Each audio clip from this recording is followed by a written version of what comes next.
So Lee, Beattie, Matt Dunning, thank you both for joining us on this Ask the Bulls development special. We've had a lot of questions from the Bradford Bulls supporters. Just first of all, a couple from me. Lee first, how are you coping during this latest lockdown? How are you finding it all? A bit strange, really. This one, first one was tough, but at least we've got a goal with this one. We had some news from RFL about getting back and back to training, but I don't know, it just seems a little bit strange, but apart from that, we're all good. Homeschooling's driving me insane, but I'm sure I'm joined by millions with that. Are you still in touch with Academy lads? Are they doing regular work on Zoom and things like that? Yeah, they do. With us volunteers and that, they do. They're doing education stuff like Zoom sessions, a lot of education stuff. Resilience courses have been on like a 6-week course for that, and obviously they're setting them up with some Strava, so they're getting some home gym in and plenty of cardio as well. I think they're doing a challenge at minute where leadership board between all of them, all the age groups, where they go out for a run or different lengths of run. And it's time it goes into a leaderboard, so it's all positive. Hopefully they're sticking to them. Lovely stuff. And Mark, we were at the Horsefall Stadium yesterday to see the first team back in training. How much of a boost was it to see the lads, even if they were just doing, a few running drills, no balls included, but real positive to see them back. Yeah, it was great. Look, and as Leigh said there, everybody's in the same boat. Really, it's been tough, and there's a few people struggled more with this one than they had the previous two. So to see the boys back last night in the separate groups and the social distance running, probably wasn't great for them and the lungs, but it was great for us to see. And there was the banter from afar and from social distance. So it was great. And there was 0 positive tests returned as well in the first week of testing, so a real positive, and it's testament to how everyone's taking the protocol seriously. Yeah, that's right. We've constantly been on to the lads to remain professional, and they've got a life to lead with the families in lockdown. But we've reiterated the rules numerous times, and 34 negative tests yesterday shows that the lads are buying in and they're really adhering to that. Lovely stuff. So we'll go to a question from the fans now. Lee, we'll start with you first. What is the most important attribute you look for in a young player? Oh, it's a common question. Good work ethic is sort of jumps up at me straight away, and how they conduct themselves on field. Athletic is another one we sort of look at, and that, but definitely a good work ethic and how they conduct themselves. It's got to be a good person. Obviously, they've got to have a level of skill there, depending on positions and stuff. There's all that we're taking counts, and as a group, we scout, look, talk about it.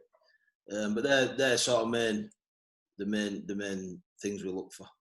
And for yourself, Mark, from your time as scholarship head coach, what was it you looked for? Was it the same sort of attributes? Yeah, very similar. The one thing that we've all done is work from the same hymn sheet, from the scholarship upwards. So, as Leigh said there, talent is right up there, obviously. But, as an equal for me, it's what type of bloke they are. And that could be a 14-year-old kid coming to a scholarship programme, or 25, 30-year-old bloke coming to the first team and the reserve area. They've got to have talent, but equally they've got to be a good bloke, because it's what we're all about. Lovely. Back to you, Leigh. How are you keeping the academy players positive about the future whilst they're in another lockdown? Same thing, mate, as we spoke about earlier. Just all we can do is contact on Zoom, and we've done some resilient stuff, we've done some educational stuff like breathing techniques in weightlifting. There's nutrition courses. There's one for relaxation in breathing one that they've done. Some volunteer S&C have done with them, and just home gyms really. Just try to keep them motivated best we can. It's tough at the minute, but that end goal as well, having that news from RFL, we'll probably be able to start training again on 8th of March, week commencing. So that's something to look forward to. Last time I went in, the lads they were buzzing after being locked down. You get them back training, they were buzzing to get back. So this time's a little bit different with that date. So they've got something to look forward to. And for yourself, Mark, obviously you're in charge of reserves last year. There's no reserves this year, but the younger lads in the first team, how have you found they've coped with the lockdowns and coming back to training, etc.? Yeah, again, I don't think there's one age bracket that's struggled more than others. From what I've seen, you know, they've all had struggles at some point, and they've all had different challenges within their own life. You know, everybody's come back well. The young lads, you know, they're buying into what we've been doing away from Tong and away from training. So they've had home programs to do, and you know, they've all bought into that pretty well. And you know, last night's session shows that they're all in pretty good nick as well. So it's great to be back. It's great to be back as a group, because that brings different challenges to training on your own. And you know, there's competitiveness when you see your mate at the side of you and things like that. But yeah, the stuff they've done in lockdown on their own has been good and stands them in good stead. Thank you. Back to you, Lee. What makes the Bradford Bulls Academy different from the other academies? Obviously, the club's been through a lot in the last 20 years, but it keeps churning out the talent. What makes that possible? How is that still possible? A good question. We've got some. Obviously, we've been through some tough times. We might hold on a few players, but we've got great staff as well. Like a lot of good volunteers, people prepared. Obviously, Mark and myself. It's been tough, but we work hard. We've got a good work ethic, and that's what we do as a group. And that goes right from bottom, like a staff. Every one of them work hard. They've got a passion about it, a passion about cause and what we want to achieve. So it's pretty easy for us to say, you know. But I think that stands out. And obviously, Mark's the best coach in the world, so he brings a load through. What difference has BullBuilder made to the academy in recent years, from your experience, Mark? They're fantastic. You know, what a great group of people, and just really dedicated and driven to help wherever possible. You know, and some of the fundraising that they've done and money they've earned to enable us as an academy to do what we've done is invaluable. You know, we as a club owe BullBuilder an awful lot, because they absolutely work the rocks off as an organisation to do the best they can do for the club and primarily for the academy. And for yourself, Lee, obviously there's still really close ties with BullBuilder despite a difficult year. They haven't been afraid to assist even more, have they? They've still come to us and helped us out as much as possible. Yeah, I can't say enough about the group of people. I can't, honestly. They're fantastic in what they do, like support with us, the players' education, equipment, team bonding, sort of stuff like that. But player welfare is always massive. They're very supportive of player welfare as well, especially with academy. It's a great bunch, and they work really hard, and it's a massive help for as academy. This might be an opportunity for you both to rib me a bit, really, but how can we get more supporters to come and watch the academy play? What can we do to get people more excited about our junior sides? Probably more advertising, Luke. A few more interviews. Some players, I think, and myself. Well, not me myself. People don't want to hear my voice droning about, but and advertise it a bit better. Duly noted. Thanks, Lee. No worries, mate. Which players from the academy could we look out for potentially breaking towards the first team this year? Have you got any players who you think might make that gap or bridge the gap? There's one or two sort of on fringes. I think wouldn't be right for me to name at the minute. I think it's tough with period we're in as well, because I've lost that so much development as well. So it'll be pretty tough to call out. But there's one or two there that'll push when we get back in some normality, and we can train it alongside each other, like the academy train alongside first team again, and they can get the spark back up, and there'll be one or two, I think. And for yourself, Mark, obviously I think there were 7 reserve players who have stayed on for this year and are part of the first team squad. They must be looking at the likes of Brad Gallagher and Evan Skur coming into the side at the start of 2020 thinking, you know, I want that to be me in 2021. Yeah, definitely. You know, that's the whole point of them being there. You know, and as Lee said, there'll be some under-19s looking at them lads saying they want to be them. So that's what we've got, and that's what we've worked hard to achieve. You know, is the genuine pathway where, you know, players can see, you know, peers that are a year or two older than them in a position where they want to be. You know, them 7 lads that come to the first team are putting the best foot forward. They're all training really well. They're all having a dig. But again, they've got some quality players in front of them. So hard work is the word of the day for them guys over the next few months, and we'll see where it goes. For yourself, Lee, who have we got coming through in the halfback positions through the academy? Halfbacks. Yeah. We've got like a young lad called Lewis Camden who's with England last year. Great talent, and another lad Taylor Mail. Obviously, we must get back and can get some more development, more work into them. Good, and sat underneath them, there's another young kid who is fantastic young player. Is Miles Lawford. So with 3 quality halfbacks under that, and then sat under that really in scholarship there, you've got George Flanagan's lad, who's a fantastic talent as well. So there's 4 there that we can really showcase a bit once we get back playing, and I'm sure they've got a big future in the game. And looking at the first team, Mark, obviously got Danny Brough and Jordan Lilly, but Matthew Race will be knocking on the door as well, having impressed within the last sort of 18, 24 months. Yeah, that's right. You know, and again, he's got 2 really good halfbacks in front of him there that he can work with and learn from. You know, we've got big hopes for Matty, who's been in our system since he was 14-year-old. There's also Billy Jowett in there, who's very similar to Brandon Pickersgill, can play, you know, he's primarily a fullback, but can play half as well. And again, Billy's training really, really, really well. So there's a plethora of talent in there, and hopefully they'll all work hard to push you likes of Danny and Jordan Lilly all the way. Back to you, Lee. How does it feel when a player you've helped, you know, nurture, you've brought through the ranks? How does it feel when he goes on to make his first team debut? You must feel a real sense of pride. Oh, massively, mate. It's there's a lot of hard work and buying from the kid himself, the player himself, and as a staff. And when they make that step, put that shirt on in first team and walk out there, and it's immensely proud. That's why we do the job, mate, just to get them to produce players for the first team, and when they get there, it's really floats you. For yourself, Mark, a lot of the players you were coaching for the reserves, you're coaching the scholarship, so you've seen them at the start and then towards, you know, the main part of the journey towards the first team. When you've seen the likes of Matty Race, Billy Jowett, as you mentioned, knocking on that door, you know, yourself, you must feel really proud with how they've developed as people as well as players.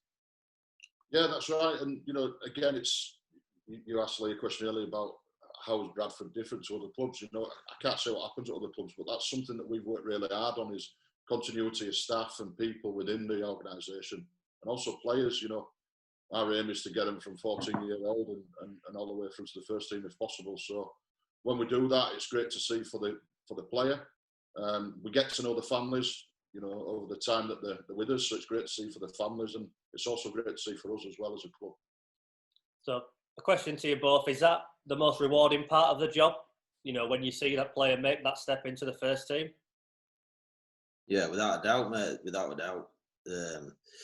It fills you with pride. It's one of the things that I love doing this job for. When they walk out there in front of Bradford fans and make that debut, and it's honestly, it gives you butterflies, and it's a real proud moment for me. Saying to keep that to myself a little bit. Me and Mark have talked about it, and it's proud, and seeing the families in stand, and you know what I mean, it's a great feeling. Lovely. There's obviously been a few difficult times, but can you name, you know, your proudest moment from your time with the club? Can you specify one exact moment where you felt most proud, or is there a collective amount? I think there's a few, to be honest. You know, there's not one that sticks out. As you say, there's been some well-documented tough times, but you know, tough times, when you get through them, also bring good moments as well. So there's not one massive standout for myself. You know, it's been great to come through some of the tough times with the people we've still got at the club, and it'll be even better. You know, in society, is a tough time at the moment, but to see everybody back and everybody playing, hopefully within the next couple of months, that'll probably be my standout if I had to pick one. To see all levels back playing, you know, in front of fans, will probably be mine. We've kind of touched upon this already, Lee, but what motivates you? What gets you out of bed in the morning and you go do the job? What motivates you? Like we said,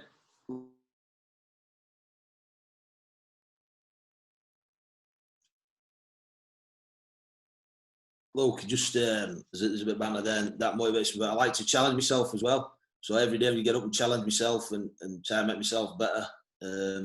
That's what motivates me. And my end goal, obviously, is to get these players through to the first team. And when I do that, or even if they move on and successful in life and they've learnt a bit from us, that makes you proud as well. They're not all going to make first team, or they're not all going to make careers in rugby. But if they've been with us for a period of time and they walk away and they go, yeah, I really enjoyed my scholarship and time in the academy, then us as staff, like we've done our jobs, and that motivates me as well. You know, I mean, not just making the rugby player, it's making the person as well. And you see them when they come in at 14, 15, and then when they leave or make first team, it's massive. You're part of their journey, and watching them grow is massive, and that motivates me massively. And for yourself, Mark? Yeah, you know, it's just to add value wherever possible. You know, I'm really keen to be the best version of me I can be, and that's all I can be, and that's what we always say to the lads. Again, you know, from first team down and right through to the scholarship, is be the best version of you can be. And if we all do that every day, then hopefully we'll get this, you know, great club back to where it needs to be. Thank you. Back to you, Lee. How will the academy and scholarship work this year? Obviously, we're back to under-19s in the academy, but how will the leagues work and the seasons work? Do you have any info on that? Not as such. Obviously, we've got that start date to train, and that's all academies and scholarship. I had a fellow working really hard with that to get us back. But obviously, with government guidelines in there, it's quite complicated. But they're looking like for the starting 8th of March, week commencing, and that'll be phased return. So I'm not sure how it's going to look. They're looking at playing games for 19s in start of May, and scholarship. Then I think that'll be talked about, obviously, moving forward. But that's a plan up to press. Lovely. Mark, what are your hopes and aspirations over the next few years for yourself? For myself, wow. First and foremost is to get everybody back playing, as we said. You know, we've set some goals within the group that it makes no secret that playoffs is a minimum for this year, and we're looking to get this club back into Super League on the field, and you know that'd be a massive one for us. So to get this club back where it needs to be and where the fans deserve to be in Super League would be great, and hopefully I can keep adding value, you know, every day I go to work, and we can get where we want to be. Okay, thank you. Have any of the lads from the reserves last year, obviously the first team this year, have any of them surprised you with just how good they've come back from all these lockdowns? It could have been quite easy for some to just fall out of love with the sport and not been able to do what they love. But have any surprised you by coming back in really good shape, for example?